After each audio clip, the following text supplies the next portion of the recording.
Hello viewers and welcome back to the Dukascopy TV studio.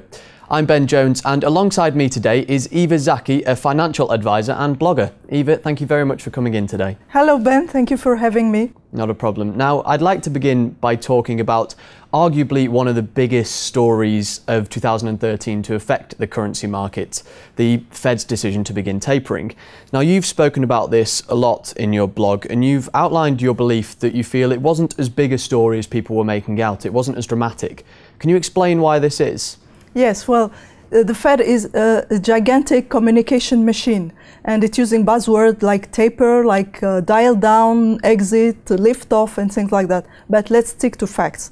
The US monetary policy is easier today than it was before the Fed announced its intention to taper. Why? Because they did something very clever. At the same time as they announced tapering, they invalidated the thresholds that were supposed to be conditions for reducing stimulus. A 6.5% unemployment rate and inflation at 2.5%. Janet Yellen said that even if both thresholds are crossed, it doesn't mean that stimulus will stop because they're just thresholds, there are no triggers. So that means that now it's quantitative easing forever.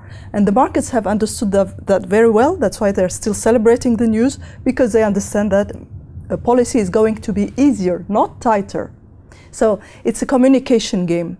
At this point, the Fed must communicate about tapering, which is very different from actually tapering. Why it must communicate? Because any economist in the world understands that this policy will eventually destroy your money base. So you need to show that at some point this will stop, but it doesn't have to. So let's be careful, because policy decisions are often presented as deliberate, when actually in this case the Fed has no choice but to ease, because it's caught between a rock and a hard place and another rock. So.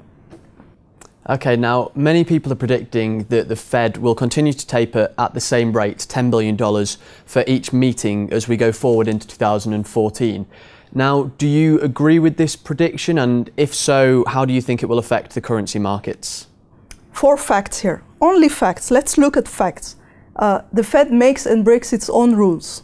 Second, the Fed gave no guarantee that the tapering will continue even beyond this first reduction, which is by 10 billion a month.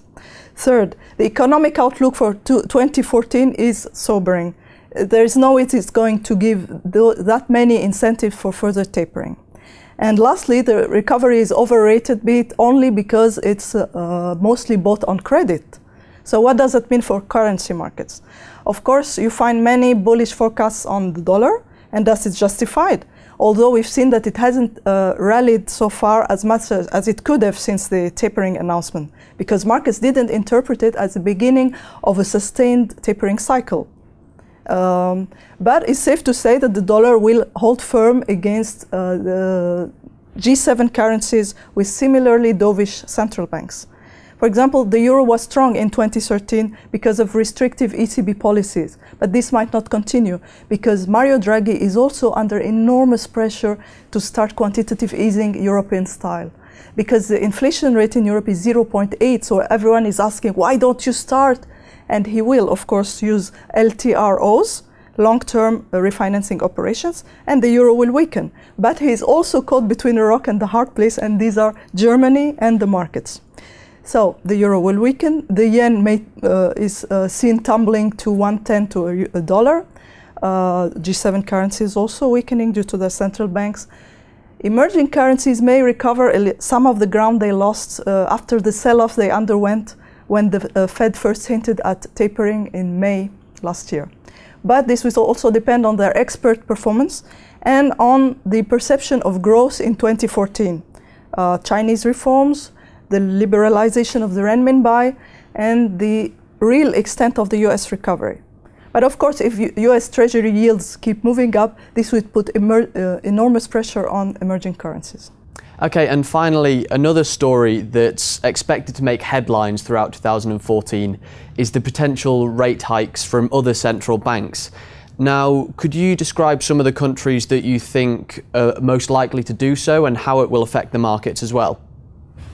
Okay, I think this prediction is also based on the double belief in sustained Fed policy reduction and solid US recovery.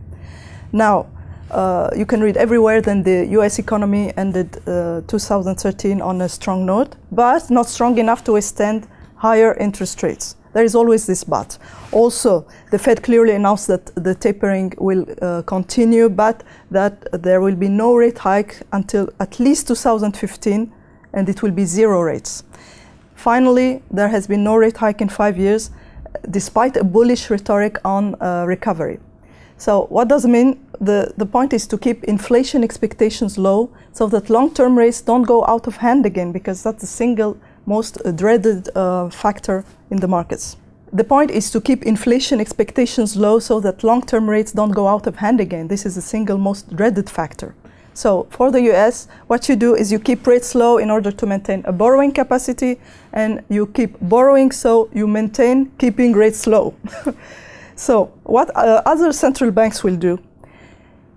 There is no way the EU, the UK, Canada, and Japan can hike rates. For these central banks, 0% is the highest they can afford. Even with that, labor and investment are still sluggish.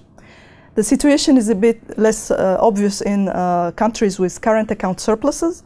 For example, Russia, India, and Brazil. In these countries, we have now a combination of high inflation and low growth. So that needs subtle calibration. The rates need to be low enough to spur growth and high enough to address inflation. But what they did was to keep rates on hold, although with a more hawkish than dovish stance.